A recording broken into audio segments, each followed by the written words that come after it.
तो दोस्तों आज हम आपके लिए लेकर आए हैं कंस्ट्रक्शन के काम से जुड़ी कुछ बेहद मज़ेदार जानकारियां लेकर, जो कि वाकई में आपका काफ़ी ज्ञान बढ़ाने वाली हैं। तो इस वीडियो को शुरू से लेकर अंत तक पूरा जरूर देखिएगा ताकि आप कोई भी महत्वपूर्ण जानकारी मिस न कर दें।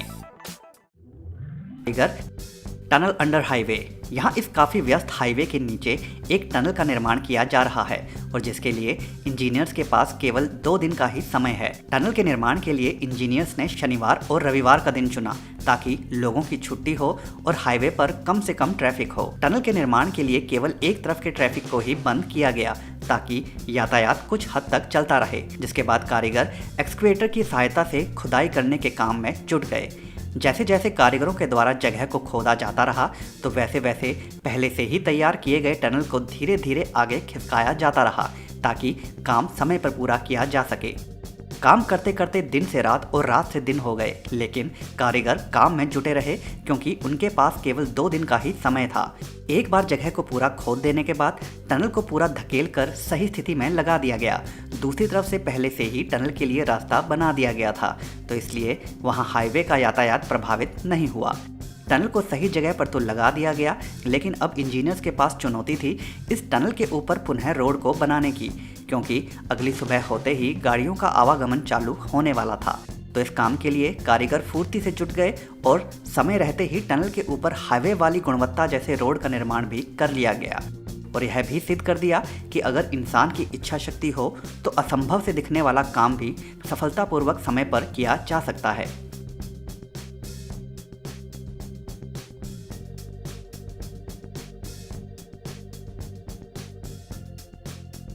स्टेहर बॉ मशीन GmbH। जब भी सरकार द्वारा सड़क निर्माण के दौरान साइड वाली जगहों पर तारों को बिछाना होता है तो उसके लिए इस शक्तिशाली मशीन की सहायता ली जाती है उस जगह को खोदने के लिए। यह मशीन बड़ी सफाई के साथ काम करते हुए एक सीधी लाइन में तथा एक निश्चित गहराई में पाइप या तार को बिछाने के लिए गड्ढा खोदती जाती है। यह मशीन मिट्टी को खोदते वक्त उसे फैलाती नहीं है, बल्कि एक तरफ इकट्ठा करती जाती है। इस मशीन की मदद से पतले से लेकर चौड़े हर प्रकार के लंबे गड्ढे बड़े ही तेज रफ्तार में खोदे जा सकते हैं। गड्ढे खोदने के बाद कारीगर इनके अंदर पाइप इत्यादि डाल देते हैं, जिसके बाद कारीगर एक अन्य मशीन का सहारा लेते हुए साइड में खोद कर रखी गई मिट्टी को पुनः इसमें डाल देते हैं, जिससे एक ही दिन में काम को निपटा लिया जाता है और वो भी पूरी सफाई के साथ। लूरा इंटरप्राइजेस। यहाँ एक विशेष शंकु के आकार के ढांचे की संरचना तैयार की जा रही है। इस प्रकार के ढांचों का निर्माण दरअसल खेती के लिए बीजों को संभाल कर रखने के लिए किया जाता है। अपनी विशेष आकृति के कारण इस प्रकार के ढांचों के निर्माण की विधि भी अलग होती है। जमीन के अंदर शंकु का आकार तैयार कर देने के बाद कारीगरों को इसके ऊपर लेंटर को बिछाना होता है ताकि बीज जमीन की नमी से गीले होकर सड़ न जाएं। तो इसके लिए कारीगरों की पूरी टीम ढलान पर खड़ी होकर कंक्रीट के मिक्सचर को फैलाती जाती है। साथ ही एक कारीगर एक लंबे बेलन नुमा औजार का इस्तेमाल करते हुए इस फैलाए जा रहे कंक्रीट के मिक्सचर को समतल करता जाता है। एक अकेले इस बेलनाकार टूल की मदद से कारीगरों का अधिक लंबा खींचने वाला काम केवल कुछ ही घंटों में निपट जाता है। इस बेलनाकार टूल की मदद से काम तो जल्दी होता ही है, साथ ही साथ फिनिशिंग भी जबरदस्त आती है। Pico group. विंड टरबाइन दिखने में जितने बड़े और अद्भुत लगते हैं, उन्हें जमीन पर खड़ा करना उतना ही बड़ा काम होता है। यहाँ उसी काम के लिए तैयारी की जा रही है। विंड टरबाइन को लगाने के लिए सबसे पहले निश्चित जगह पर गोल रेखाएं खींचकर यह निश्चित किया जाता है कि किस प्रकार सरियों को यहाँ बिछाया जाएगा। इसके अतिरिक्त इसके मध्य वाले भाग में जहां विंड टरबाइन को मजबूत आधार देना होता है, उसके निर्माण के लिए जटिल संरचना में सरियों को फंसाया जाता है ताकि अधिक से अधिक मजबूती प्राप्त हो इसे खड़ा रखने में। इसके बाद अंदर की संरचना को पूरा कर लेने के बाद इसके बाहर खींची गई रेखाओं के अनुसार सरियों को ढलान में लगाया जाता है, जो कि इसलिए किया जाता है ताकि इसकी आधारशिला जितनी चौड़ी होगी इसे उतनी ही अधिक मजबूती प्राप्त होगी।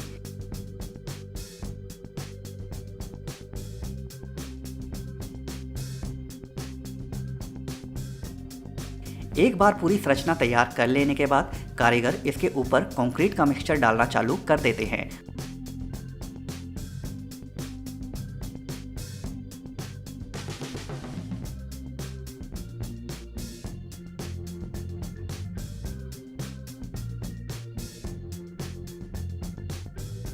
और इसे कुछ समय नम बनाए रखने के लिए इसके ऊपर कपड़ा डाल दिया जाता है और फिर अंत में विंड टरबाइन को लगाने के लिए यह आधारशिला बनकर तैयार हो जाती है और जो कि तेज हवाओं को सहने वाले विंड टरबाइन को चलाने के लिए अत्यधिक मजबूत होती है। ICF buildings. बहुत से देशों में घर निर्माण के लिए ईंटों की बजाय कंक्रीट की दीवारों का प्रयोग किया जाता है और साथ ही साथ उन्हें थर्मल प्रूफ बनाने के लिए थर्माकोल का इस्तेमाल भी किया जाता है। यही नहीं, थर्माकोल के इस्तेमाल के कारण घर के अंदर का तापमान हर मौसम के अनुसार नियंत्रित भी बना रहता है। इस प्रकार के घर निर्माण के लिए नींव बना देने के बाद थर्माकोल की मदद से कंक्रीट की दीवारों को खड़ा करने का काम किया जाता है। थर्माकोल की शीट को सीधा खड़ा रखने के लिए धातु की शीट को फंसा देने के बाद इसमें थर्माकोल को लगा दिया जाता है और जिसके बाद यह थर्माकोल की शीट स्थिर बनी रहे तो कोनों पर कोण में धातु का टुकड़ा फंसा दिया जाता है। साथ ही साथ प्लास्टिक के क्लिप्स को भी लगा दिया जाता है।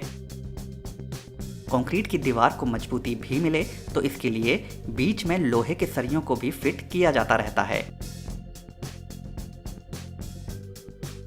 इसके बाद कारीगर थर्माकोल की एक लेयर के ऊपर दूसरी थर्माकोल की लेयर को बिछाते जाते हैं। इन थर्माकोल की शीट में सांचे बने होते हैं जिसके कारण यह एक दूसरे में फिक्स हो जाते हैं। इस तरह 8 फीट ऊंची दीवार का निर्माण थर्माकोल की मदद से कर लिया जाता है। घर में बिजली के तारों के लिए सुराख भी पहले से ही बना दिए जाते हैं और यहाँ तक कि बिजली के बोर्ड भी पहले ही फिट कर लिए जाते हैं। साथ ही साथ लक्कड़ की खिड़कियों को भी फिक्स कर लिया जाता है।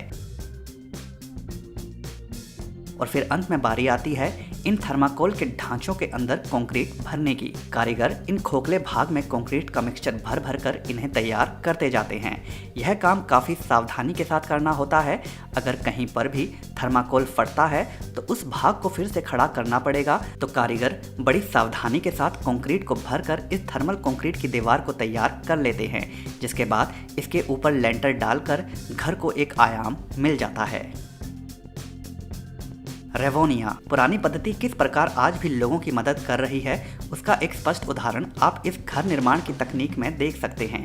कंक्रीट से तैयार यह छोटे छोटे ढांचे दरअसल आधे जमीन के अंदर गाड़े जाते हैं और जिन्हें मुख्यतः पुराने जमाने में लोग अपने पेय पदार्थों जैसे कि वाइन इत्यादि या फिर खाद्य सामग्री को खराब होने से बचाने के लिए इस्तेमाल किया करते थे। लेकिन आज भी यूरोप के कई देशों में इस प्रकार के ढांचों का इस्तेमाल किया जाता है।